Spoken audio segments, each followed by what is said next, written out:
This $320 computer fits in any backpack, while still being built from typical PC parts.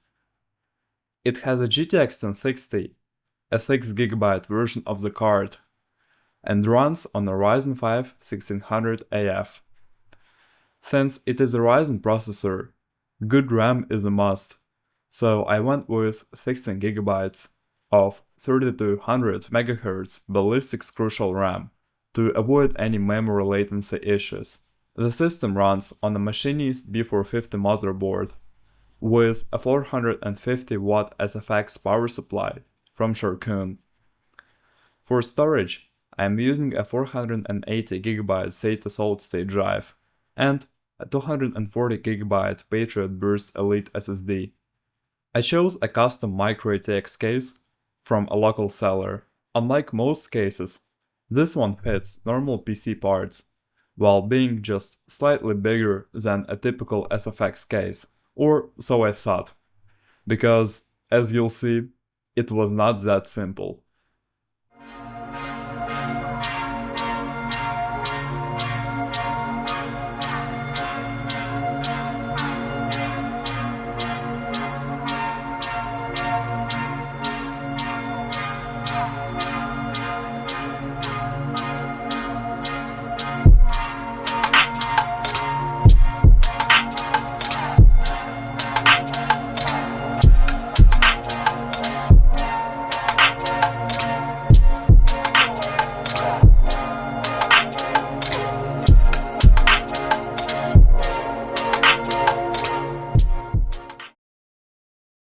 Originally, I bought a Gigabyte A320M motherboard with a Ryzen 5 and the same RAM. It is cheap, supports Ryzen 5 processors just fine, and, importantly, it is micro ATX. Though there is a catch, micro ATX boards aren't all the same size. Some use 3 PCIe slots, while others take up 4 slots. My case only fits boards up to 230mm tall, in other words, the 3-slot boards, and I completely overlooked this. The Gigabyte board was 4 slots tall, so it did not fit. I had to sell it and get a Machinist B450, which was the right size. Normally, I would not recommend buying boards from unknown brands, but I did want to test one out for a while now. For cooling, I got a mini ID cooling cooler. Small, with a decent radiator, and perfect for this build. Or so I thought, until it arrived. The seller, who listed it as open box listing, forgot to include the mounting screws. Luckily, the top screws were standard, so after some trial and error, I found a working combination: motherboard standoffs and some random screw nuts. Problem solved. Though you may also ask me, why did I pick a GTX 1060 when better options exist? First of all, reliability. Unlike the RX 580, it wasn't heavily used for mining, so finding a good condition 1060 is much easier. Second of all, it was a great deal. I managed to find this one fully boxed from the original owner, which was too good to pass up for me. If you are building something similar, I would suggest a GTX 1660 if your budget allows, but a 1060 is still a solid choice. For power, I found a 450W Sharkoon power supply, which has an 80+ bronze rating. It is reliable and efficient. For storage, I would have bought only a 500GB solid-state drive, but since I already had this 240GB solid-state drive laying around, I just used both. And at this point, the PC was finally ready to be built. But there were still a few issues. First of all, I had issues with the power button. Originally, the power button did not come wired, and I completely misread the contact layout. In other words, while attempting to solder the wires to different contacts, I just ended up breaking the original button, so I had to replace it. Second of all, the graphics card did not fit. This case claims to support GPUs which are up to 247mm in length. Yet here's the catch. My 242mm GTX 1060 did not fit because of this metal mount.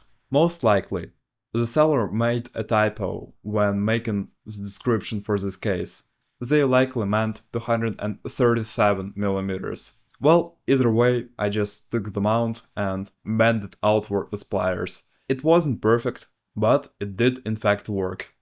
Finally, this system needs an exhaust fan, and some cable management, and finally, we can enjoy how it looks. Now, for the gaming benchmark. Stalker 2 on the lowest settings in 1080p with FSR set to balanced has managed to get about 30 frames per second. The game did drop into 20s in demanding scenes, but otherwise it does remain mostly playable. PlayerUnknown's Battlegrounds. This game, also in 1080p, with a mix of medium and high settings, has managed to get about 80 frames per second, though some stutters did unfortunately be there. GTA 5, on the highest settings, has managed to get about 60 to 70 frames per second. Forza Horizon 4, with everything maxed out, and also in 1080, has managed to get also about 60 frames per second. And finally, Cyberpunk 2077. With medium settings and FSR set to quality, the game ran at about 50 frames per second. This computer performs great, just as well as it would in a typical case, while being almost as portable as a laptop. Also, on the good side, temperatures are reasonable, fan noise is not too loud, and it just works well. You may still ask me, why did I choose to build this computer in the first place, when gaming laptops and APUs exist? And the reason is simple. I dislike gaming laptops, as they usually come with some big compromises. And APUs, while they are cool, they are not really upgradable. This computer has most advantages of a typical size build, yet it still remains very portable. In other words, this system has turned out excellent. While a full-size build would offer slightly better value, this mini system is one of the best deals for its size. Plus, it is future-proof. You can upgrade to a Ryzen 5 5600 and an RTX 4060 without changing anything else inside of it. Though, if you want to replicate this build, you should always consider a few things I really did not. First of all, you have to always check measurements down to the millimeter. Cases and boards don't always align well. And second of all, you have to talk to used parts sellers, because even supposedly brand new parts can come with issues. Thank you for watching, like, dislike, and leave a comment.